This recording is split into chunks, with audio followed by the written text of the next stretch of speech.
রান্না পুজোর দিনে সারাদিন নাকি উনানে আগুন জ্বালানো বন্ধ থাকে, আর রাতের বেলায় রান্না করার পরে সেই পান্তাকে পুজো করা হয়। তারপর সেই পান্তাকে প্রসাদ রূপে গ্রহণ করা হয়। ভিডিওটা সম্পূর্ণ দেখতে থাকো, আশা করি ভীষণ ভালো লাগবে তোমাদের। So he guys, welcome back to our new mini blog. আজ অনেকদিন পর সাধন কাকা আমাকে নিতে এলো। আমি ভেবেছি হয়তো কোথাও অন্য কোথাও ঘুরতে ঘুরতে যাবো। বাড়ি থেকে বেরোনোর আগে সাধন কাকা আমাকে যেভাবে বললো যে ভাইবো তুই তাড়াতাড়ি রেডি হয়ে থাক, আমি আসছি। আমি ভেবেছিলাম যে হয়তো কোথাও ঘুরতে টুরতে যাবো। যা ড্রেস আপ করেছে আর বাইকটা নিয়ে এলো, দেখেছো আজকে তো বিশ্বকর্মা পুজো ছিল, তাই বাইকটাকে পুজো করে নিয়ে চলে এলো। এত ভাব নেওয়ার কিছু নেই, আমরা পান্তা খেতে যাচ্ছি।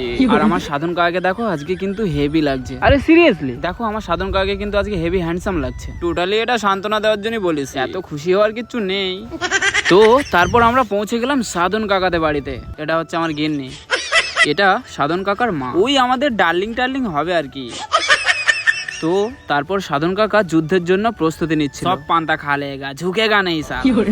হ্যাঁ ভালো কথা, সেখানে কিন্তু অনেকগুলো পদ রান্না করেছিল। এই পটল ভাজা, কলা ভাজা, শাক ভাজা, আরো অনেক কিছু ছিল, আমি নাম জানি না। ভেন্ডি ভাজা, ডাল, এগিয়ে কি সব ছিল আমার অতটা মনে নেই। ঠিক আছে, নারকেল ভাজা।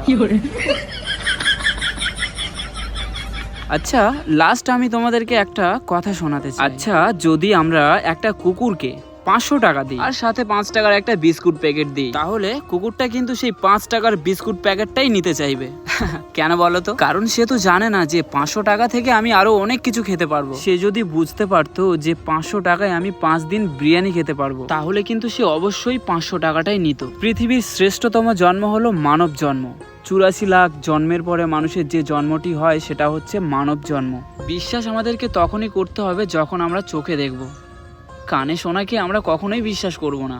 আমাদেরকে জানতে হবে কানে শোনা আর চোখে দেখার মধ্যে পার্থক্য অনেকটাই থাকে, কারণ আমরা মানুষ। এটাই বলার ছিল।